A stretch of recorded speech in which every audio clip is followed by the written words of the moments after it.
In this video, I'm going to talk about the things that I'd like to teach or do with my children, and I think it is very important. It is not about academic marks, grades, or how to be successful in doing something, but I think this inner well-being, it is just really, really important in finding purpose, being happy, and more healthy in life. So the first thing that I want to talk about is kindness. I really encourage my children to be kind in life, and I ask them to do some kind of random act of kindness every day. It can be to me, to a family member, to a friend, even to a stranger on the street.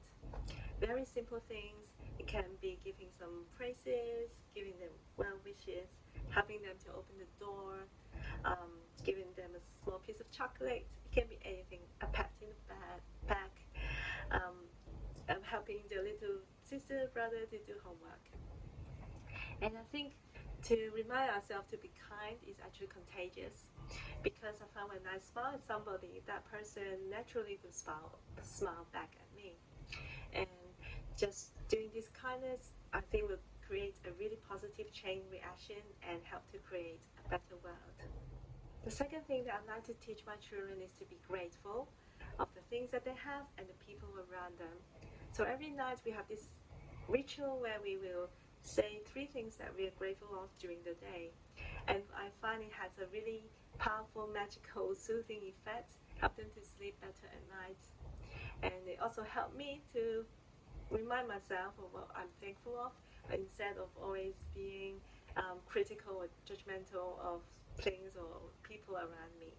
So the third thing that I like to teach my children is to be courageous, to be curious, and also courageous is good too. But to be curious, it's not just about seeking knowledge. It's not just about reading books, but it's also about curious of the people around you.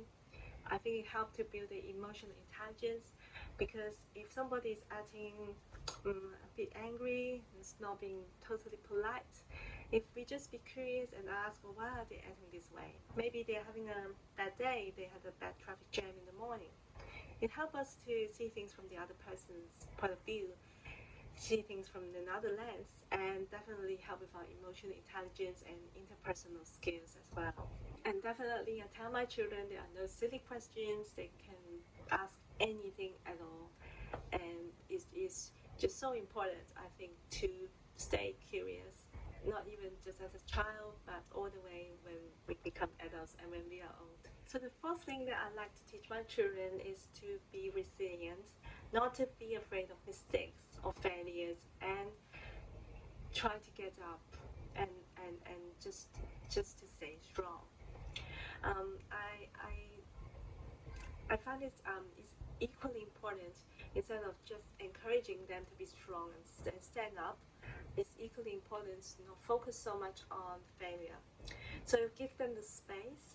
If I don't emphasize so much on the importance of success, or that something is a failure or a mistake, then they don't see it as such. They will just see it as a game. If you fall down, you just have to get up again. It's not a big deal. And I think, yes, really important to give them the space to try, make mistakes, and stand up again. In the playground earlier today, I was really happy seeing my older girl actually encouraging other children to try and not to be afraid at the monkey bars. And when she was smaller, she was not so confident in doing the monkey bars, but now she is really confident, and she's not being I think not being too confident, but she's definitely having that inner belief, and knowing that even if she cannot do it right now, she can keep trying, practicing, and she will be able to do it one day. So having that the resilience and belief is super important. So the fifth thing that I want to talk about is to be optimistic in life. It's a cliche, but really to see the glass as half full rather than half empty. And when you are faced with a lot of negative criticisms and the the circumstances are so difficult, it is very, very hard to stay in a positive mindset. So what I do is to journal. I find that when I'm stuck, when I'm feeling really frustrated, anxious, or stressed, or sad, I will write down all these negative emotions, and it helps me to reset myself and push me into a more positive zone, more quickly, more easily, and I can try to become more constructive again in thinking how should I address the problems. And the same goes for children. Of course, if they're very young, like my children who are 4 and 6, they may not be able to write a lot, but I give them some color pencils or crayons and paper, and they can draw. And I think drawing is just the same as writing. It's a way to express the emotions. And of course, other than drawing and writing, just talking to somebody is really, really effective as well. And I always try to be empathetic and welcome them to tell me anything. Try to let go of judgment and not rush into teaching them a lesson. Like resilience, give them the space to tell me the things, and just nod the head and really try to listen and understand them. That reassure them that my parents are really listening to me and I am free to tell them anything, even though if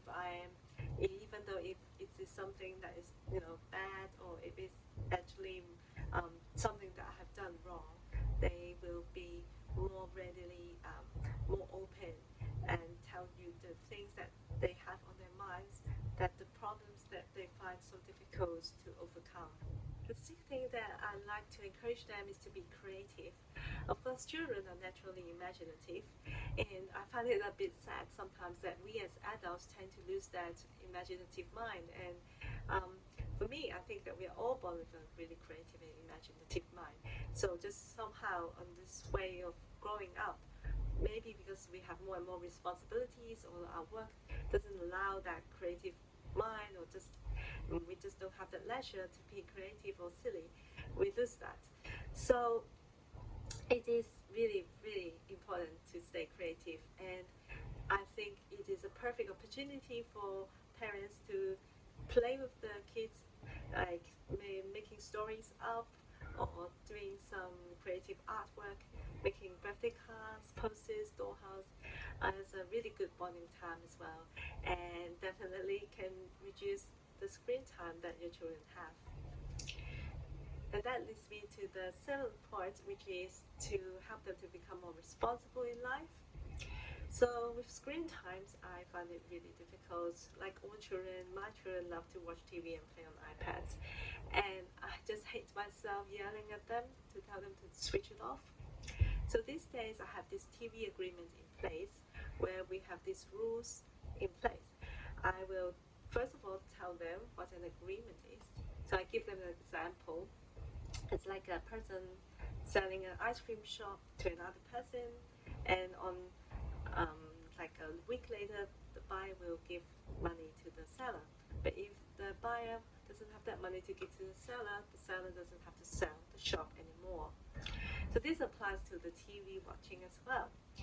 And to discuss with them the rules that are in the agreement, help them to take ownership of the agreement, and they will accept those rules more readily. And by the time that usually I give them 30 minutes to watch TV every night, and of course they're still reluctant to switch off the TV, but chances they are more accepting that, oh yes, it is time to switch off the TV, and they will also accept the consequence more readily, and that is they cannot watch TV until they can comply with the rules. So I think doing this really help them to build up their responsibilities. And the eighth one and final one is to be loved. And I think this is an overarching law to all the other rules I've talked about, or not the rules, the lessons I've talked about. To be loving and to be kind. And I think in this fast-paced world where we focus so much on success, being, achieving a high achiever, we sometimes lost, well, what is our mission, our purpose in life, and who we should be. And I think it is love And I hope that it is contagious, because I think that when we are loving, the chances the recipient will also become more loving. And how will it be? How will it be if this world is a more loving place, right?